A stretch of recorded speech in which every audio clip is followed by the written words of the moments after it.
আপনারা দেখছেন FSRL media. ভিডিওটি ভালো লাগলে আমাদের চ্যানেলটিকে সাবস্ক্রাইব করে আমাদের পাশে থাকা বেল আইকনটি প্রেস করে আমাদের সাথে মণিপুর কাণ্ডে এই মণিপুরে একজন আমার বোনকে ধর্ষণ করে উলঙ্গ করে জনগণের সামনে দৌড় কাটানো হয়েছে। সেই বোনটি বিচার পেতে তাহলে আজকে আমার দেশে আমার রাজ্যে আজকে অরাজকতার সৃষ্টি হতো না। আজকে আমরা কল্পনা করতে পারিনি।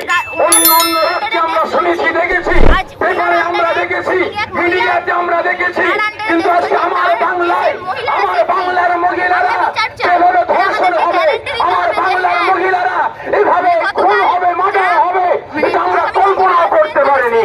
আজকে আমার বোন আমরা গ্যারান্টি চাই, একজন আমাদেরকে গ্যারান্টি দিতে হবে, ডাক্তারি পড়াশোনা করেছেন, ডাক্তার হয়েছেন জনগণের সেবা দেওয়ার জন্য, জনগণের চিকিৎসা দেওয়ার জন্য, জনগণকে বাঁচাবার জন্য।